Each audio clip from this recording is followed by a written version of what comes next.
Hello guys, welcome back to my YouTube channel. So आज हम कलशी पुष्पास के एपिसोड में देखेंगे किडनैपिंग लोकेशन पर अंजू पुलिस वालों को कहती है मुझे फंसाया जा रहा है, आप लोग समझने की कोशिश क्यों नहीं करते। फिर इतने में रवि आ जाता है, वो मंजू को देख लेता है गुटके में। शेरा, जानकी, रचत और अंबिका को कहता है आप लोगों ने बहुत अच्छा काम किया, मुझे तो पता ही नहीं था मंजू पहले भी एक मर्डर कर चुकी है। मैडम जी, आप दोनों माँ बेटी का प्यार देख करना मुझे भी मेरी माँ याद आ गई। मेरी माँ कुछ साल पहले ही गुजर गई थी। फिर अंबिका गुस्से से शेरा को बताती है अच्छा है जो तुम्हारी माँ आज इस दुनिया में नहीं है, क्योंकि अगर वो जिंदा होती ना और तुमको ऐसे लोगों का साथ देते हुए देखती ना, ये सारे काम करते हुए देखती तो जीते जी मर जाती। जो काम तुमने हमारे लिए किया है उसके पैसे कला कर ले लेना, जाओ। फिर जानकी रचन अंबिका को कहती है अंबिका ये चोट कब हुई। फिर अंबिका जानकी रचन को कहती है माँ बस मामूली सी खरोच है, कुछ नहीं हुआ है, आपको तो कोई चोट नहीं आई ना। फिर जानकी रचन अंबिका को कहती है नहीं बेटा, जिसके पास तुम्हारी जैसी बहादुर बेटी है ना उस माँ को कुछ नहीं हो सकता। I am so proud of you. इतना बोल के जानकी रचन अंबिका को गले लगा देती है। उधर रवि घबराते हुए अपनी माँ से पूछता है माँ ये सब क्या है माँ, आपके हाथ में हथकड़ी, माँ मुझे बताओ ना क्या हुआ, माँ प्लीज मुझे बताओ। फिर रवि इंस्पेक्टर को कहता है इंस्पेक्टर। फिर इंस्पेक्टर गुस्से से रवि को कहता है मिस्टर रवि गिरीवाल, अभी जितना भी ये रोल है कुछ फर्क नहीं पड़ने वाला। ये आपकी माँ है लेकिन इन्होंने आपसे बहुत कुछ छुपाया है। फिर रवि चौंकते हुए पुलिस से पूछता है मतलब। फिर पुलिस रवि को बताती है आपकी जानकारी के लिए बता दूं तो इन्होंने बहुत ही संगीन जुर्म किया है। इन्होंने जानकी देवी को किडनैप किया है और उसके बाद उनका मर्डर प्लान किया है। फिर रवि हैरानी से अपनी माँ की शक्ल देखने लगता है। फिर रवि घबराते हुए झिझकते हुए पुलिस को कहता है नहीं इंस्पेक्टर ये सच नहीं है, ये झूठ है। फिर रवि अपनी माँ को कहता है माँ देखो ना माँ ये झूठ है, आप प्लीज बोल दो ना कि ये झूठ है, ये इंस्पेक्टर क्या बोल रहा है। फिर रवि इंस्पेक्टर को कहता है इंस्पेक्टर साहब जानकी देवी मेरी पत्नी की माँ है और मेरी माँ ऐसा नहीं कर सकती इंस्पेक्टर साहब। फिर रवि अपनी माँ को कहता है माँ कुछ बोलो ना प्लीज बोलो ना वो क्या बोल रहे हैं। फिर रवि इंस्पेक्टर को कहता है इंस्पेक्टर साहब मेरी माँ ऐसा कुछ नहीं कर सकती, आपको जरूर कोई गलतफहमी हुई है, छोटी सी चोरी नहीं कर सकती वो, किडनैपिंग वो तो बहुत बड़ी बात हो गई इंस्पेक्टर, आप प्लीज कुछ बोलो ना ये इंस्पेक्टर क्या बोल रहे हैं इंस्पेक्टर साहब आप। फिर इंस्पेक्टर गुस्से से रवि को कहता है गिरीवाल साहब आप पढ़े लिखे समझदार इंसान है, आपको इनकी खामोशी का मतलब समझ में नहीं आता, और वैसे भी हमने इन्हें रंगे हाथ गिरफ्तार किया है, इनके खिलाफ पुख्ता सबूत है हमारे पास। जानकी रायचंद और अंबिका रायचंद ने इन्हें रंगे हाथ पकड़ा है। इतना ही नहीं इनकी सारी बातें और हरकतें भी रिकॉर्ड है। और मैं आपकी जानकारी के लिए बता दूं इन्होंने पहले जानकी देवी को किडनैप किया, उसके बाद उन पर दबाव डाला कि वो अपने प्रॉपर्टी के पेपर्स इनके नाम पर कर दे। इनका तो प्लान था उसके बाद भी इनका मर्डर कर ही देगी, और अगर उन्होंने साइन ना किया तो उनकी आंखों के सामने उनकी बेटी अंबिका का मर्डर कर देगी। ये तो अच्छा हुआ जानकी देवी और अंबिका ने अपनी बहादुरी दिखाकर इनके खतरनाक इरादों को चकनाचूर कर दिया, वरना ये दौलत और जायदाद के लालच में आकर न जाने कितने मर्डर्स कर देती। आई am sorry mister Grewal but आपकी माँ बहुत ही बड़ी गुनहगार है, अब इन्हें कोई बचा नहीं सकता। जानकी देवी के अटेम्प्ट टू मर्डर और किडनैपिंग के जुर्म में इनको बहुत लंबी सजा होने वाली है। फिर रवि झिझकते हुए कहता है नहीं ऐसा नहीं हो सकता। फिर रवि अपनी माँ से पूछता है माँ प्लीज कुछ बोलो ना, इंस्पेक्टर क्या बोल रहे हैं, माँ प्लीज बोलो ना आपने कुछ नहीं किया। फिर रवि की माँ मंजू रवि को रोते हुए कहती है रवि बहुत बड़ी गलती हो गई, वो सही बोल रहे हैं, हाँ मैंने जानकी देवी को अगवा करा लिया था उनकी जायदाद के कागजात पर दस्तखत करवाने के लिए। मैंने उन्हें अगवा करवा लिया, मुझे लगा कि उनकी करोड़ की जायदाद मेरे नाम हो जाएगी। और पुत्र मैंने अपने लिए नहीं किया, बस अपने परिवार के लिए और तेरे लिए किया। मैंने अंबिका से तेरी शादी करा दी ताकि वो सारा पैसा सारी जायदाद मुझे मिल जाए। निवेदिता के पास तो कुछ बचा नहीं था ना, और मुझे पता चला कि सारा पैसा तो जानकी देवी के पास है और मैंने उन्हें ही अगवा करवा लिया। अब मुझे बचा ले पुत्र, मुझसे गलती हो गई, मुझे जेल नहीं जाना पुत्र, मुझे जेल नहीं जाना, मैं जानकी देवी के हाथ पैर जोड़ लूंगी, अंबिका से माफी मांग लूंगी, मुझे बचा ले पुत्र, मुझे बचा ले पुत्र, मैं सच कह रही हूँ। मंजू रोते हुए हाथ जोड़ने लगती है रवि के सामने। रवि भागुक होकर रोते हुए अपनी माँ को कहता है नहीं माँ प्लीज आप चुप कर जाइए, प्लीज हाथ मत जोड़िए, इतनी घिनौनी हरकत माँ आपने। फिर मंजू रोते हुए रवि को कहती है मुझे माफ कर दे। फिर रवि गुस्से से अपनी माँ को कहता है जिस लड़की से मैं प्यार करता था आपने उसकी माँ को किडनैप किया, और मुझे यकीन नहीं हो रहा कि आपने ऐसा किया, आप प्लीज बोल दो ना कि आपने ऐसा नहीं किया। माँ आप एक बार बोल दो कि ये झूठ है प्लीज माँ। फिर मंजू रोते हुए रवि को कहती है मुझे माफ कर दे, बहुत बड़ी गलती हो गई मुझसे। फिर रवि गुस्से से मंजू को कहता है मैंने क्या कुछ नहीं किया आपके लिए माँ, सब कुछ तो कर रहा था मैं आपको देने के लिए। आप मुझे बोल देती आपको पैसा चाहिए था तो मैं सब कुछ कर रहा था ना आपके लिए, आपने मुझे क्यों नहीं कहा माँ, अपने ऐशो आराम के लिए, चंद दौलत के लिए आपने इतना बड़ा गुनाह कर दिया माँ, अपने बेटे को जीते जी मार दिया माँ। माँ आप कैसे कर सकती हो ये सब माँ, आपको पता भी है आपके बेटे ने आपसे कितना प्यार किया है, आपको भगवान का दर्जा दिया ना मैंने, कभी किसी को आपके खिलाफ बोलने नहीं दिया, और आपने उस बेटे के साथ कर दिया जिसको आपने अपने हाथों में पाल पोस कर बड़ा किया, ऐसे कैसे कर दिया, प्लीज मुझे बताओ माँ। माँ पता है लोग क्या कहते हैं, माँ के चरणों में स्वर्ग होता है। माँ आपने तो मुझे नरक के लायक नहीं छोड़ा, बोलो ना माँ मैं क्या मुँह लेकर जाऊंगा अंबिका के सामने, माँ मैं तो मर गया हूँ, माँ मैंने दो औरतों से बहुत प्यार किया है, एक आपसे और एक अंबिका से। आपने तो अपने बेटे को जीते जी मार दिया, इतनी घिनौनी हरकत करके। और दूसरी औरत जिससे प्यार किया, माँ मैं तो मर गया। माँ मुझसे दूर हटो, मुझसे दूर रहो। मुझे मालूम था माँ कि आपको पैसे से प्यार है माँ, लेकिन ये नहीं मालूम था कि आप पैसे को अपने बेटे की खुशी से बढ़कर मानोगी। मैं अभी जाते हुए बोल रहा हूँ कि माँ को मैं बहुत माना था। आज से आपके रवि गिरेवाल का आपका रिश्ता खत्म, और आज के बाद ना मैं आपका बेटा हूँ और ना ही मैं आपका चेहरा देखूंगा। माँ आपने अपने बेटे को जीते जी मार दिया, उसकी पत्नी की नजरों में गिरा दिया। मुझे यकीन नहीं आ रहा कि मेरी माँ ने ऐसा कर दिया। क्यों कर दिया ऐसा आपने माँ? अपने बेटे को जीते जी मार दिया। फिर मंजू रोते हुए रवि को कहती है, रवि मेरी बात सुन रवि, ऐसे मत बोल, मैं तुझे बहुत प्यार करती हूँ, मुझे बचा ले, मैं तुझसे माफी मांगती हूँ, मुझे बचा ले। पुत्र मेरी बात सुन, मुझसे गलती हो गई। पुलिस वाले मंजू को लेके चले जाते हैं हथकड़ी पहना के, और रवि नीचे बैठकर रो रहा होता है। उधर जानकी राजन अंबिका को खुश होकर कहती है, कांग्रेचुलेशन बेटा, तुम्हारी इस चीज की तुम्हें बहुत बहुत बधाई। तुमने नारी शक्ति के लिए एक और मिसाल कायम कर दी है। तुमने दिखा दिया है कि अगर औरत चाहे तो वो कुछ भी कर सकती है। जरा सोचो, जब तुम देविका थी तो कितनी दुख तकलीफें झेलती रहती थी, और जैसे ही तुमने अपना नाम बदला,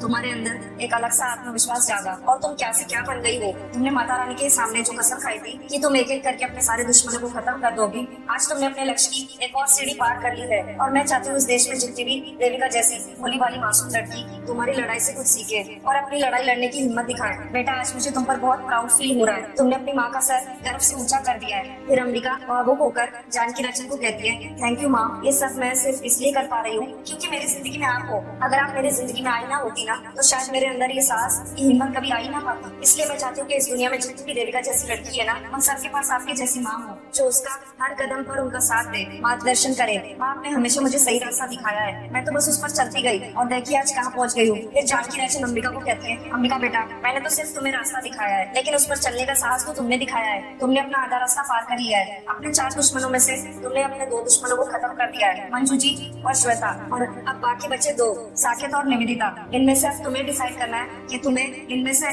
सबसे पहले किन्हें सजा देंगे। फिर अंबिका गुस्से से जानकी राजन को बताती है, ये डिसाइड करना बहुत मुश्किल है माँ, क्योंकि दोनों ही बहुत बड़े गुनहगार है मेरे। दोनों ने ही बहुत बड़े बड़े गुनाह किए हैं। एक वो निवेदिता जिसने मुझसे मेरा सब कुछ छीन लिया और फिर मेरा मर्डर किया, और दूसरा वो साकेत जिसने हमेशा मुझ पर बुरी नजर रखी। मेरी शादी होने के बाद भी मुझे पाने के लिए वो हर हद तक गिर गया, और उसके बाद निवेदिता का साथ दिया मुझे मारने में। इस साथ के तराजू में उन दोनों का पड़ला बराबर है, और इसलिए दोनों को मैं साथ साथ सजा दूंगी, बहुत बड़ी सजा, वो भी बहुत जल्द। फिर इतने में रवि उठ के अचानक से बाहर जाके देखता है, पर वहाँ पर उसकी माँ नहीं होती है। रवि अकेले भावुक होकर खुद से ही कहता है, माँ आपने ऐसा क्यों किया? क्यों किया आपने माँ अपने बेटे के साथ? जिस लड़की से मैं इतना प्यार करता था आपने उसके साथ उसको मारना चाहा, उसकी माँ को मारना चाहा। माँ आप ऐसे कैसे कर सकती है? फिर रवि अपने आंसू पहुंचकर खुद से कहता है, इससे पहले के वो दोनों बाहर आए, मैं खुद से ही यहाँ से चला जाता हूँ। पुलिस स्टेशन में पुलिस वाले मंजू को पकड़ कर ले आते हैं। फिर मंजू इंस्पेक्टर को कहती है, मुझे ना प्लीज एक फोन करने दो, करना बड़ा जरूरी है। फिर पुलिस मान जाती है। फिर मंजू कॉल करने लगती है। उधर घर में निवेदिता को किसी की कॉल आने लगती है। निवेदिता जैसे ही कॉल पिक करती है और कहती है हेलो, उधर सामने से मंजू निवेदिता को कहती है, निवेदिता मैं ना मंजू बोल रही हूँ, वो मैं ना बड़ी मुसीबत में फंस गई हूँ, मुझे आपकी मदद की बहुत जरूरत है जी। फिर निवेदिता चौंकते हुए मंजू को कहती है, 1 मिनट मम्मी जी, क्या वो किस मुसीबत की बात कर रही है और कौन से नंबर से फोन कर रही है आप? कहाँ है आप? फिर मंजू निवेदिता को बताती है, वो जी मुझे ना जानकी देवी को अगवा करने के जुर्म में पुलिस वालों ने गिरफ्तार कर लिया है जी। अंबिका और जानकी देवी ने मिलकर मेरे साथ इतना गंदा गेम खेला और मुझे गिरफ्तार करवा दिया। आपको पता है रवि ने भी मुझसे मुंह मोड़ लिया है, उसने मेरी एक नहीं सुनी। बताओ जी, अपना ही बच्चा अपना नहीं रहा, आपको तो मेरी मदद करनी पड़ेगी, आपके बगैर मेरा और कोई नहीं है। प्लीज ये लोग मुझे जेल के अंदर बंद करने वाले, आप लोग प्लीज मुझे छुड़ा लो प्लीज। फिर निवेदिता गुस्से से मंजू को कहती है, what are you talking about mummy ji? आप फंस कैसे गई? How could you do it? और आप मुझसे कह रही है कि अंबिका और जानकी देवी ने रवि भी अब आपकी असलियत जान चुका है, अब मैं आपकी क्या मदद कर सकती हूँ? फिर मंजू निवेदिता को कॉल पर कहती है, और जी आप इतने बड़े बड़े लोगों को जानती हो, बड़े सारे वकीलों से आपकी पहचान होगी, वो कोई भी आपकी बात मान लेगा, ये मुझे बंद कर देंगे जी, आप मुझे किसी भी तरह से यहाँ से बाहर निकालो जी। फिर निवेदिता गुस्से से मंजू को कहती है, I am really sorry mummy ji, मैं आपकी कोई मदद नहीं कर सकती, I am really very sorry. अरे मैं आपकी मदद करूंगी तो रवि क्या सोचेगा मेरे बारे में? उसे लगेगा कि मैं भी किडनैपिंग में आपके साथ इन्वॉल्व थी। बिल्कुल नहीं, मैं ऐसा नहीं होने दे सकती। नॉट जस्ट रवि, अंबिका भी मुझसे नाराज हो जाएगी, it's too bigger risky, I am sorry, मैं आपकी मदद नहीं कर सकती। फिर मंजू घबराते हुए निवेदिता को कहती है, वो क्या मतलब है आप मेरी मदद नहीं कर सकती? ओ जी, ये लोग मुझे जेल में बंद करने जा रहे हैं और आप मेरी मेरी मदद नहीं कर सकती। और जी आप ये मत बोलो कि हम दोनों एक ही टीम में थे। आपको याद है ना, अगर ये काम हो जाता तो आधे पैसे आपको भी मिलने थे। फिर निवेदिता गुस्से से मंजू को कहती है, 1 second mummy ji, you really watch your tone. खबरदार जो कभी मुझसे इस तरह से बात की, या आपने मुझसे पूछ कर नहीं की थी जो आप टीम की बात कर रही है मेरे साथ। And you know what you are, एक नंबर की बेवकूफ औरत है आप। जब जुर्म करना नहीं आता तो किया क्यों? पकड़े जाने के लिए। अब मैं आपकी मदद नहीं कर सकती, आप सड़िए जेल में, वैसे भी आप इसी लायक है। फिर मंजू गुस्से से निवेदिता को कहती है, फिर तो भी ना जेल में आने को तैयार हो जा, मेरे बगल वाली जो कोठरी है ना तेरे नाम के लिए बुक करवा देती हूँ। फिर निवेदिता घबराते हुए मंजू को कहती है, अरे एक minute mummy ji, I am very sorry, मैंने कुछ ज्यादा ही बोल दिया आपसे, मेरे कहने का वो मतलब नहीं था मम्मी जी। आप शांत हो जाइए और मेरी बात जरा ठंडे दिमाग से सोचिए। ऐसा नहीं है कि मैं आपको वहाँ से बाहर नहीं निकालना चाहती, मैं आपको निकालूंगी और थोड़ा वक्त लगेगा मम्मी जी, इतनी जल्दी तो नहीं हो सकता ना मम्मी जी,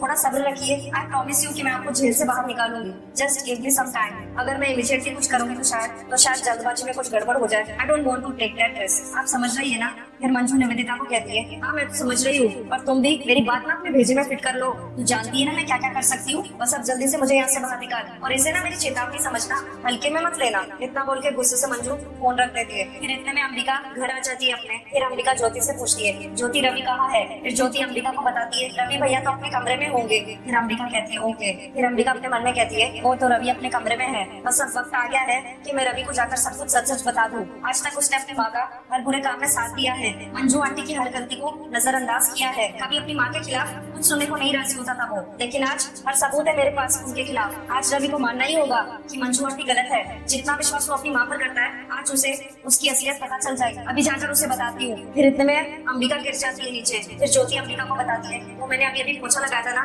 फर्श गीला था। फिर इतने में रवि आ जाता है। रवि पूछता है, क्या हुआ अंबिका, तुम ठीक हो? कितनी बार कहा है तुम्हें अपना ख्याल रखा करो। फिर अंबिका रवि को बताती है, रवि वो ज्योति ने अभी पोछा लगाया था, फर्श गीला था, मैंने देखा नहीं, मेरी गलती थी। फिर अंबिका ज्योति को कहती है, तुम्हारी कोई गलती नहीं है, इट्स ओके। फिर ज्योति बताती है रवि को, वो मेरी गलती थी, मैंने पोछा लगाया था और बताया नहीं, फर्श गीला था। फिर अंबिका कहती है ज्योति को, तुम्हारी कोई गलती नहीं थी, इट्स ओके, कोई बात नहीं। फिर रवि ज्योति को कहता है, ज्योति तुम एक काम करो, तुम जाकर ऑइंटमेंट लेकर आओ और हल्दी वाला दूध लेकर आओ। ठीक है जाओ, मैं अंबिका को कमरे में लेकर जाता हूँ। फिर रवि अंबिका को कहता है आराम से। इतना बोल के रवि अंबिका को अपनी बाहों में उठा लेता है। ऊपर से ये सब कुछ मोंटी देख रहा होता है। फिर मोंटी गुस्से से अपने मन में कहता है, अच्छा वो लूथरा मैडम ये सब देख नहीं रही है, वरना जल भून कर रात हो जाती और अपना गुस्सा हम पर निकालती। लेकिन मैडम गई कहाँ? कुछ देर पहले तो यही थी, साकेत कपूर के घर पर। फिर इतने में निवेदिता आ जाती है उसके सामने खड़ी। फिर साकेत चौंकते हुए निवेदिता को ताना मारता कहता है, अरे आप हमारे घर पधारी हो, क्या बात है? वैसे भी आपके घर आके मैं बोर हो गया था, वही बातें वही जगह, बोरिंग हो गया था, वैसे आप यहाँ कैसे? फिर निवेदिता गुस्से से साकेत को कहती है, साकेत ज्यादा खुश होने की जरूरत नहीं है, मैं यहाँ बातें करने नहीं आई हूँ तुमसे, तुम्हें एक बहुत बुरी खबर देने आई हूँ। आई जस्ट डोंट अंडरस्टैंड, जब लोगों में हिम्मत नहीं होती तो इतना बड़ा कदम उठाते ही क्यों है? फिर साकेत निवेदिता से पूछता है, अरे हिम्मत कदम छोड़िए, क्या बुरी खबर है बताइए। फिर निवेदिता साकेत को बताती है, मम्मी जी पकड़ी गई है और जेल में बंद है इस वक्त। निवेदिता की बात सुनकर साकेत हंसने लगता है। फिर साकेत मजाक करते हुए निवेदिता को कहता है, पकड़ लिया? इतनी जल्दी पकड़ लिया उन्हें? अच्छा छोड़ो, तुम्हें कैसे पता है? कैसे पता है? फिर निवेदिता गुस्से से साकेत को कहती है, इट्स नॉट फनी साकेत, उनका फोन आया था मुझे Saket from the police station. Janki Raichand और उनकी बेटी अंबिका ने सबूतों के साथ उनको पुलिस के हवाले कर दिया है। रवि को भी सब कुछ पता चल गया है,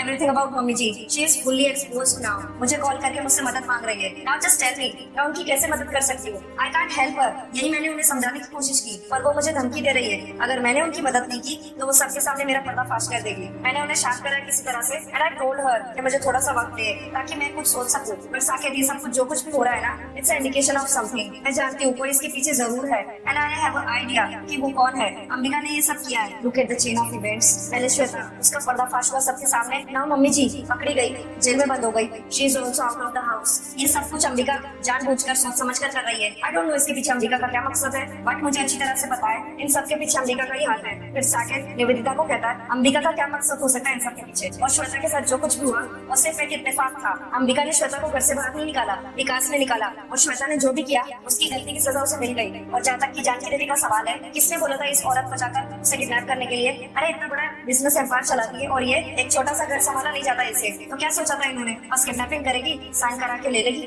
और पूरी एम्पायर इनके नाम हो जाएगी। नहीं होगी ना ऐसे। अब भुगते मैं क्या करूँ? निवेदिता साकेत को कहती है, व्हाट यू मीन क्या करूँ? हाँ ये सब तुम इतना लाइटली कैसे ले सकते हो साकेत? तुम्हें जरा सा भी अंदाजा है इन सब का पर क्या असर पड़ेगा अगर मम्मी जी ने सबके सामने मुंह खोल दिया तो, हमारा पर्दाफाश कर दिया तो? फिर साकेत निवेदिता को कहता है, हो सकता है, तुम चिंता मत करो, मैं अपने तरीके से उन्हें समझा दूंगा, देखता हूँ क्या कर सकता हूँ। फिर निवेदिता साकेत को कहती है, तुम्हें हो क्या गया है Saket? What is wrong with you? दिखाई नहीं दे रहा है क्या तुम्हें? We are a team of 4 people, अब आप सिर्फ 2 रह गए हैं। 2 को तो उसने रास्ते से हटा दिया है। फिर साकेत गुस्से से निवेदिता को कहता है, अरे शांत हो जाओ, हल्ला मचाने से तिल मिलाने से कुछ होने वाला है? नहीं होने वाला है ना, रास्ता मिलने वाला है कुछ। अब तुम टेंशन मत लो, मैं देखता हूँ कुछ रास्ता निकालने का सोचता हूँ। फिर निवेदिता गुस्से से साकेत को कहती है, तुम्हें जो भी करना है जल्दी करो, इस वक्त मेरा दिमाग काम नहीं कर रहा है। I can't think about anything. उधर अंबिका रायचंद के घर पर रवि के कमरे में रवि अंबिका को बेड पर लेटा देता है। अंबिका दर्द में होती है और वो चिल्ला रही होती है आहिस्ते से। फिर रवि अंबिका को डांटते हुए कहता है, तुम्हें कितनी बार कहा है अपना ख्याल रखा करो, मतलब हर वक्त तुम गिरती रहती हो। फिर अंबिका गुस्से से रवि को बताती है, मैं कोई जानबूझकर थोड़ी गिरी, वहाँ पोछा लगा रही थी ज्योति तो पैर स्लिप हो गया।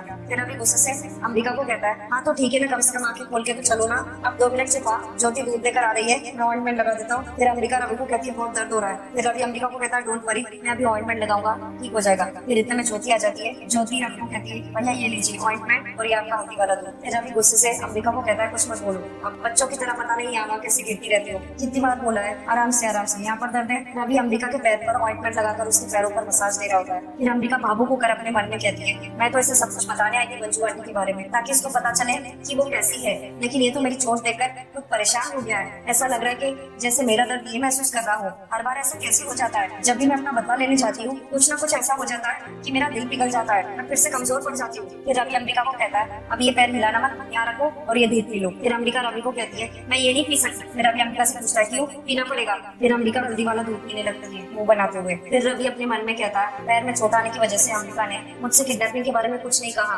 मेरी माँ ने उसकी माँ के साथ इतनी घटिया हरकत की, अगर ये मुझसे माँ के बारे में कुछ भी पूछेगी, कुछ भी सवाल करेगी, तो मैं क्या जवाब दूंगा इसे? सो गाइस, आज का कलश विश्वास का एपिसोड यहीं पर समाप्त होता है। Thank you for watching.